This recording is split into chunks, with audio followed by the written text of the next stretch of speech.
తెలంగాణ లోక్సభ ఎన్నికల్లో మెజార్టీ స్థానాల్లో గెలుపే లక్ష్యంగా ప్రధాన పార్టీలన్నీ వ్యూహాలకు పదును పెట్టాయి. ఈసారి సికింద్రాబాద్ లో బీఆర్ఎస్ గెలుపు ఖాయమన్నారు ఆ పార్టీ అభ్యర్థి పద్మారావు గౌడ్. సికింద్రాబాద్ పరిధిలోని గులాబీ నేతల ఏకాభిప్రాయంతో తన పేరును ఖరారు చేశారని ఆయన తెలిపారు. ప్రజలే తమ కుటుంబమని, వారినే నమ్ముకున్నామని అన్నారు. ఇక కాంగ్రెస్, బీజేపీ టార్గెట్ గా విమర్శనాస్త్రాలు సంధించారు పద్మారావు. రేవంత్ సర్కార్ గ్యారంటీలను అమలు చేయడం లేదని ఆరోపించారు ఆయన. కిషన్ రెడ్డి కేంద్ర మంత్రిగా ఉండి కూడా సికింద్రాబాద్ ప్రాంతానికి చేసిందేమీ లేదు అన్నారు పద్మారావు గౌడ్.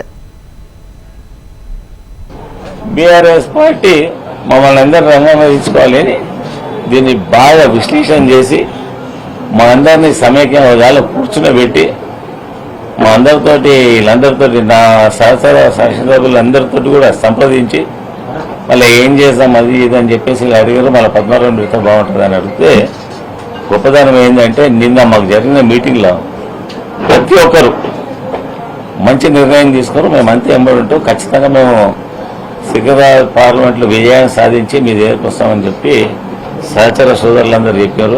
సార్ మా అధ్యక్షుడు తీసుకున్న నిర్ణయాన్ని నగరం మొత్తం స్వాగతించింది.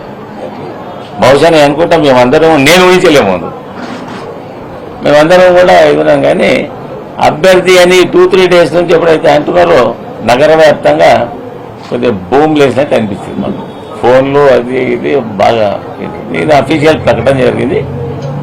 గ్యారంటీగా సికింద్రాబాద్ పార్లమెంట్ నుంచి మేమంతా అందరి కృషి చేసి హైదరాబాద్ జిల్లాలో ఈ మెసేజ్ మాత్రం రాష్ట్ర వ్యాప్తంగా పోయేటువంటి ఎన్నిక